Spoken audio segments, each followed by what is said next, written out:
Jake's heavy breathing echoed in the humid night air. Twigs snapped under his feet as he sprinted through the forest behind the teacher's house. His lungs burned. His heart felt like it would burst. Behind him, his friends' desperate screams pierced the silence. "Run, Jake! She's coming!" The sound. It was impossible. It wasn't human. A guttural, electronic roar, as if something from another world was tearing through the air. Jake stumbled, fell into the muddy ground, and as he scrambled up, he realized his cap was gone. But there was no time. The thing was close, too close. How had they ended up like this?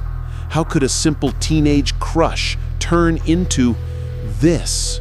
Welcome to Paranormal Pry, the channel where we explore the supernatural, the unexplainable, and the terrifying. If you're new here, hit that subscribe button, turn on notifications, and give us a like to strengthen our community. Today, I'm bringing you a story inspired by urban legends about otherworldly invaders. Get ready for The Starlit Teacher, a tale that'll mess with your head.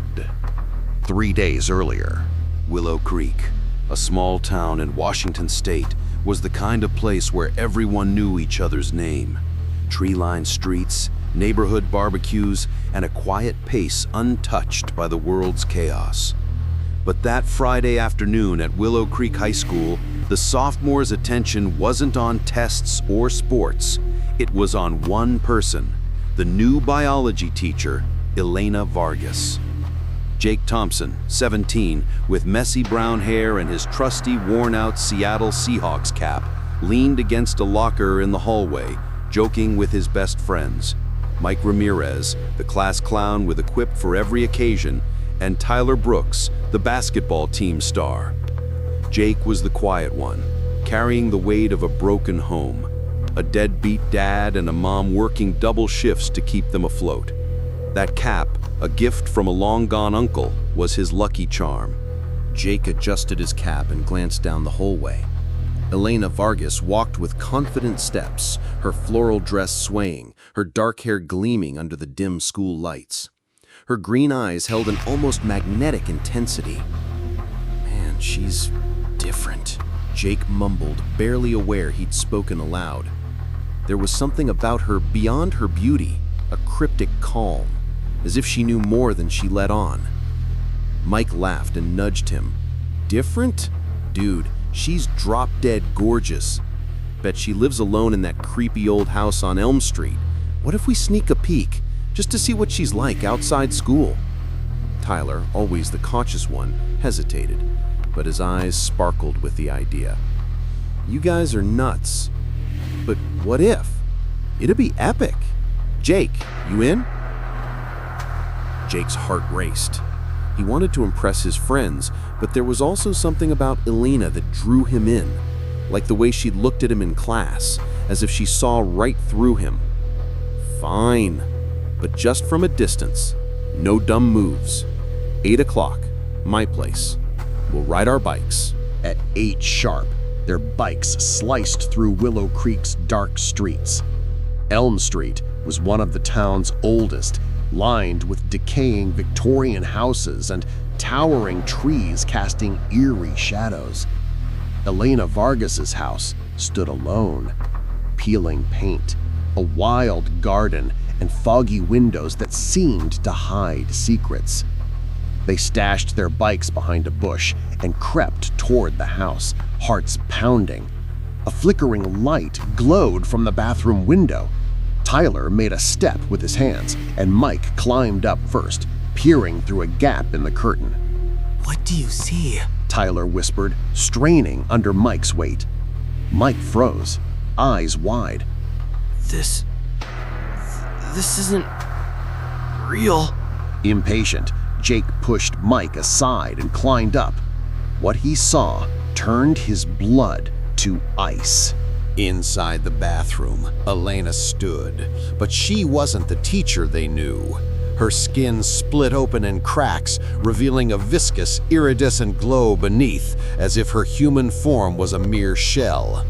On the floor, tied up, was Tom Grayson, the local pizza delivery guy, moaning in desperation. Please let me go. I have family. He begged, his voice choked. From Elena's mouth, translucent tentacles shot out, latching onto Tom's chest. A sickening sound filled the air, a wet gurgle like something being drained. His body writhed, his eyes glassy, as his skin turned pale and shriveled. Jake stumbled back, nearly falling. My God, she's feeding on him. Tyler yanked him down. The three panted, struggling to process the impossible. But there was no time. The front door creaked open, and a metallic sound, a shrill hiss mixed with alien roars, shattered the night.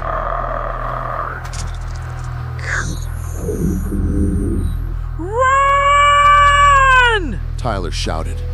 They bolted across the grass, plunging into the forest behind the house. The air reeked of burnt iron. Branches slapped their faces, the muddy ground tripping them up. Behind them, the footsteps weren't human, like tentacles dragging across the earth, far too fast. She's after us! Mike screamed, his voice shaking. Shut up and run! Jake snapped, panic overtaking him.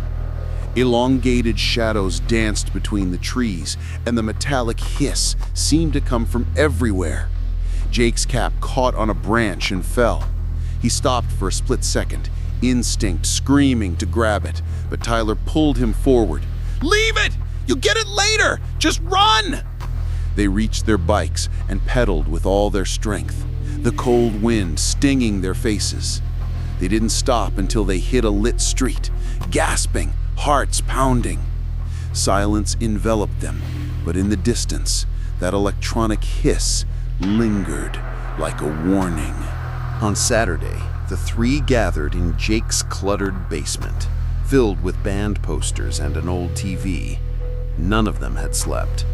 Mike, usually the loudmouth, sat curled up on the couch, hugging his knees.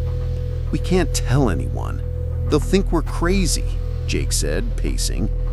Mike shook his head, eyes red. "But she knows, man. I'm sure she knows. What if she comes for us?" Tyler, trying to stay calm, glanced at the basement window, half expecting to see something. "Last night, I saw a light hovering over Elm Street. And my car radio? It was hissing, like that sound." Jake swallowed hard. The previous night, he dreamed of tentacles slithering through his window. And there was more. In Thursday's biology class, Elena had said something odd. While teaching about symbiosis, she'd remarked, "Some organisms need a host to survive. They adapt, they disguise themselves, until they don't need to anymore." It had seemed like just a lesson then, but now it felt like a threat. Monday at Willow Creek High felt darker. The usually lively hallways were quiet. In biology class, Elena Vargas smiled as always, but her green eyes gleamed too deeply. Good morning, class. Today we'll talk about predators and prey. Sometimes the prey doesn't realize it's being hunted until it's too late. As she wrote on the board, she inhaled as if sniffing the air. Passing Jake's desk, she paused and murmured, "Lost something? A cap, maybe?" Jake froze, his stomach churning. No, ma'am, why?" She smiled, a smile that didn't reach her eyes. "Just a hunch." The rest of the class was a blur. Jake could barely breathe under her gaze. When the bell rang, students rushed out, but Elena called, "Jake, can you stay? I need to discuss your grade." Mike and Tyler exchanged terrified looks. "We'll wait for you at the door, man," Mike whispered, voice trembling. The classroom emptied. Elena locked the door with a click that echoed like a gunshot. She approached the desk and placed something on it. Jake's muddy cap. "You left this at my house," she said, her voice calm but chilling. I don't know what you're talking about," Jake stammered, backing away. Her smile twisted. Her skin began to crack, revealing that iridescent glow. Her green eyes turned black, almond-shaped, pupilless. Translucent tentacles tore from her mouth, and an electronic roar filled the room. "You saw what you weren't meant to. Now you're coming with me." Jake tried to run, but the tentacles wrapped around him, injecting a cold venom that paralyzed his muscles. He screamed, but the sound was drowned by the metallic hiss. Above, a beam of light opened in the ceiling, a pulsing portal, its edges warping reality.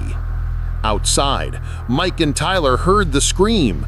They rammed the door open, only to see Jake lifted by the tentacles, his body limp, toward the portal.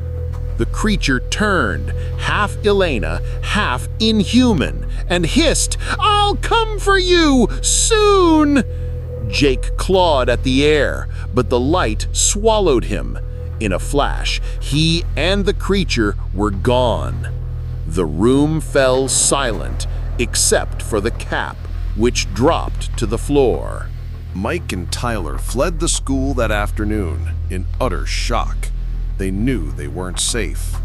That night, strange lights hovered over Willow Creek, visible from their bedroom windows. The metallic hiss echoed through radios, phones, even streetlights. The next week, the police investigated Jake's disappearance.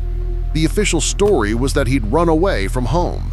No one believed Mike and Tyler's talk of an alien teacher. But in Jake's room, they found something unexplainable. His cap, now clean, with a circular pattern etched inside, like a brand. And that's the end of the Starlit Teacher. What happened to Jake? Is he still out there, trapped in another world? Or has he become something else? And what do those lights over Willow Creek mean? Drop your theories in the comments. If you love stories like this, subscribe to Paranormal Pry now and turn on notifications so you don't miss our next video. Stay safe out there, or at least try. Until next time.